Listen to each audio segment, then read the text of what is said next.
Retour justement sur l'AFC, bien entendu avec notre invité Hassan Dam, qui est boxeur professionnel franco-camerounais, qui est champion du monde pour l'instant des poids moyens. Nous a rejoint justement sur le plateau celui qui a joué au football de rue, peut-être sur la plage aussi. Il nous dira si c'est vrai ou faux. C'est M. Blue Charlemagne, qui est président de la Fédération ivoirienne ou internationale de football maracanien. International. International. C'est du costaud, M. Blue Charlemagne. Et puis bien sûr, Noureddine Sali qui est là avec nous, toujours dans cette deuxième partie d'émission. La question, pourquoi selon vous le football en Afrique a du mal à remplir les stades? Vos commentaires sur nos réseaux sociaux toujours et aussi sur le compte Twitter également. Et après ce jingle, nous parlons du Cameroun et ses chantiers pour la CAN 2019.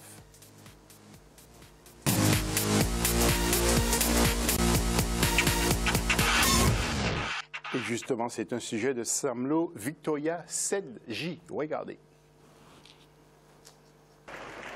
Après avoir remporté le titre de champion d'Afrique des Nations 2017 au Gabon, le Cameroun se prépare à accueillir la 32e CAN masculine 2019 du 12 janvier au 3 février 2019. Il s'agit de la seconde CAN organisée par le Cameroun depuis 1972. Qualifié d'office en tant que pays organisateur, le Cameroun n'a d'autre souci que d'organiser au mieux cette compétition dans les délais prévus. Rappelons que pour la circonstance, 5 villes et 5 principaux stades seront disponibles afin d'accueillir ces équipes. Déjà, le Cameroun a l'avantage d'avoir organisé la Coupe des Nations de football féminin du 19 novembre au 3 décembre 2016. Pour 2019, le stade de Limbe dans le sud-ouest du pays est achevé depuis 2014. Le stade de Bafoussam à l'ouest a été livré en novembre 2016. Les stades de Douala, 50 000 places, et de Yaoundé, 60 000 places, s'achèveront en 2018. Si le stade Amadou Ahidjo de Yaoundé, celui de la réunification de Douala, 40 000 places, et de Roumdé Aïdjia de Gaoura, 40 000 places seront rénovées, d'autres seront construits. Exemple du stade Djapoma, dont les travaux ont été lancés depuis février 2017. Ce sera un complexe sportif construit sur 45 hectares avec 50 000 places et 2 terrains d'entraînement. Rappelons que plus de 200 milliards ont été mobilisés pour que la CAN 2019 soit un rendez-vous inoubliable. On va juste faire un petit rappel avant de retrouver le plateau. Pour le groupe B, je vous rappelle que le Cameroun a battu pour la première journée le Maroc, mais le Cameroun est qualifié d'office. Et Malawi, Comores, 1-0. Classement, Malawi est en tête, ainsi que le Cameroun avec 3 points. Hassan, il y a des images que vous avez reconnues, des endroits que vous avez reconnus? Oui, comme le stade international de Douala et de Yaoundé. C'est des endroits où j'allais m'entraîner quand j'étais jeune et que je faisais ma carrière au Cameroun et amateur, et aussi quand je vais en vacances au Cameroun, j'y retourne. Là, je vais retrouver un stade complètement rénové. Ça fait chaud au cœur, surtout de voir que grâce à la CAN qui arrive 2019, que le Cameroun va reprendre un peu de couleur et construire. Et ça bouge beaucoup à Yaoundé. Hein? Ça bouge beaucoup, c'est la capitale politique, ça bouge beaucoup, ben voilà, ça bouge mieux. Ça bouge aussi. Alors, Noureddine, bien sûr, c'est une bonne chose. Oui. Il paraît que, bon, il y avait certaines contestations dans les pays d'Afrique australe. On disait que oui, ce sont que les pays d'Afrique de l'Ouest qui ont cette compétition, donc il faudrait changer les choses. Oui, c'était un petit débat qu'on a eu avant l'élection du nouveau président de la fédération, M. Ahmad Ahmad. Mais je pense qu'il faut dépasser ce discours, ce débat inutile, parce que la Coupe d'Afrique appartient à tous les Africains. Il faut qu'elle fait le tour, certes, mais de l'autre côté, il faut qu'on présente notre continent de la meilleure des manières, pas comme il y a des matchs qu'on a vus dans des diverses compétitions dépassé là, qu'on a dépassé. Mais je pense que le Cameroun, c'est une terre de football, et ils se sont pris peut-être à l'avance pour être là le jour J. En 2018, je pense que d'après ce que j'ai entendu, les terrains seront prêts. Donc je pense qu'il y aura place à la fête à partir de 2019 à Yaoundé, et bien sûr, c'est le meilleur gagnant. Oui. Alors, juste avant de voir des images justement de la cérémonie de clôture de la Coupe féminine de football, Hassan, vous avez eu un petit problème avec votre ministère pour les Jeux Olympiques. Vous étiez très en colère. Vous disiez même que oui, pas jusqu'à la déchéance de la nationalité camerounaise, mais vous étiez un peu mécontent. Ça va mieux un peu? Ça va mieux? Vous savez, parce que ça s'était mal passé pour vous au Brésil. Ça s'est très mal passé. Déjà, dès le départ, j'accepte de défendre les couleurs pour le Cameroun parce que j'ai le sang qui coule dans mes veines, c'est camerounais. Et je ne renie pas la France à ce moment-là parce que la France, je remercie beaucoup la France de m'avoir accueilli, de m'avoir donné les moyens de pouvoir être ce que je suis aujourd'hui.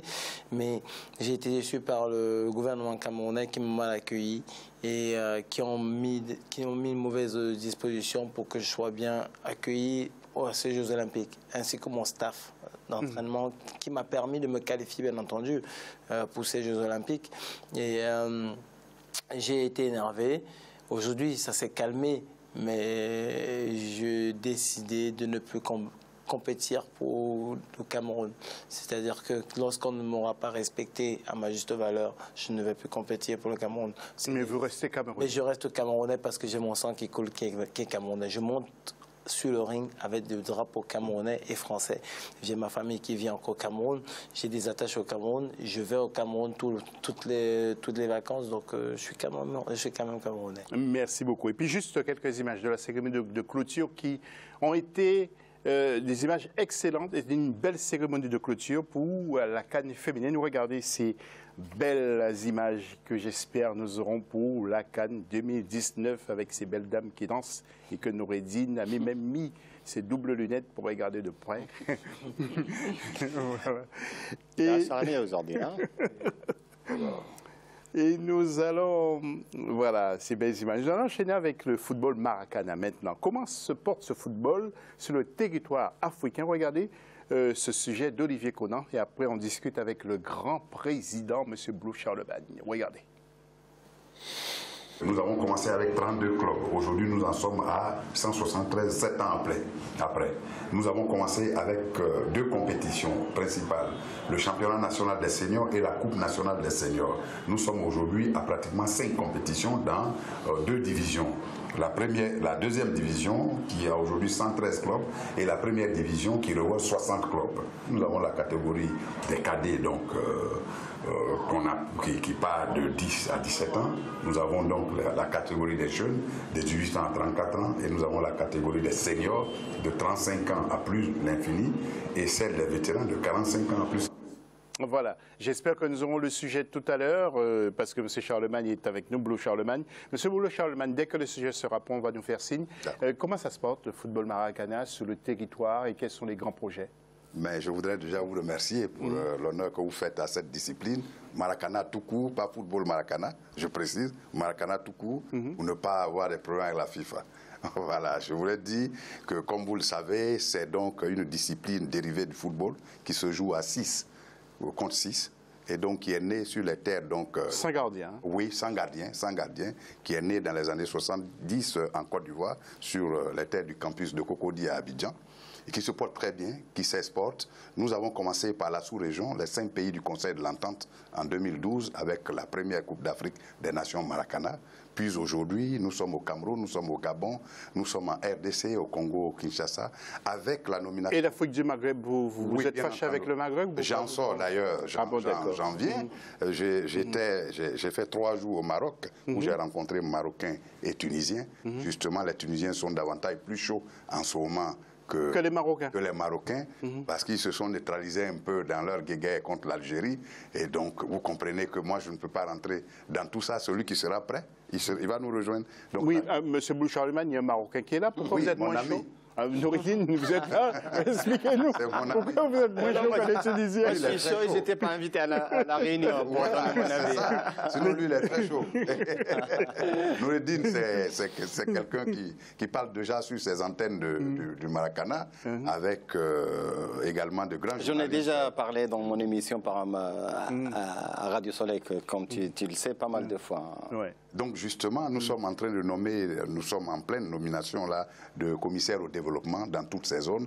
Zone de l'Afrique centrale hors CEMAC, c'est donc l'honorable Lumandé Liévin qui va s'occuper de la RDC, du Congo-Brazzaville, du Rwanda et de Djibouti, ainsi que du Burundi.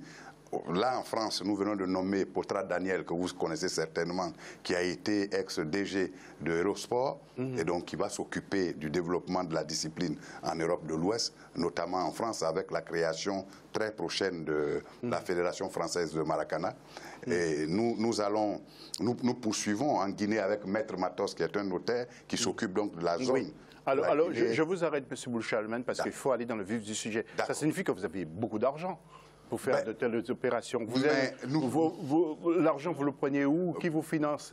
Justement, vous me tendez une belle perche. Je voulais ici en appeler à nos gouvernants, mais surtout à nos annonceurs.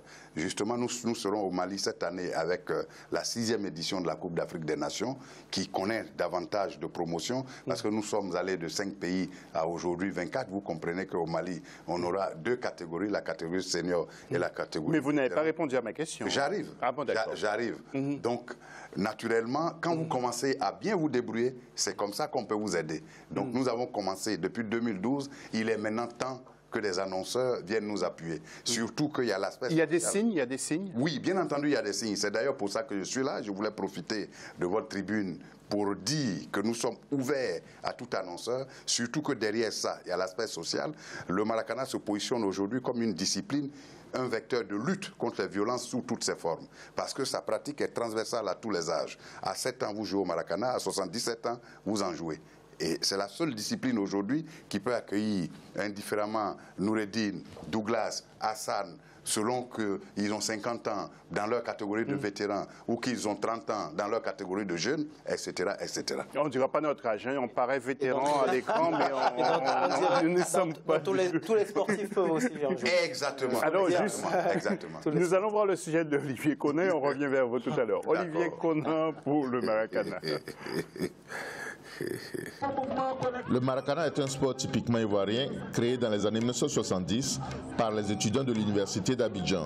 C'est essentiellement du football se pratiquant sur espace réduit de 44 mètres sur 38 avec 6 joueurs et 100 gardiens de but.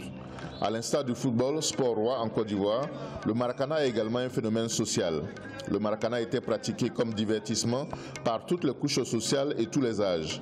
Tout en conservant son caractère ludique et convivial, la discipline s'est structurée en fédération en 2009 avec la création de la FIMADA, Fédération ivoirienne de Maracana et discipline assimilée.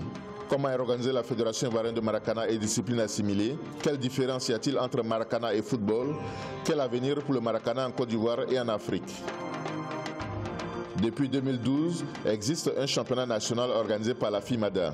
La fédération rassemble aujourd'hui près de 170 clubs affiliés répartis en 2 divisions et des milliers de licenciés. Hassan, un petit mot avant de nous quitter. Tout à l'heure, Hassan, sur le football, sur le Maracana. Je trouve que c'est une discipline qui est un peu similaire au football. Et dans une surface réduite comme ça donne l'opportunité à plusieurs personnes, aux enfants et à d'autres sportifs. Comme il disait tout à l'heure, aux personnes plus âgées, de pouvoir en pratiquer. Donc je trouve ça super bien pour le développement du sport, de l'Afrique sociale dans le monde.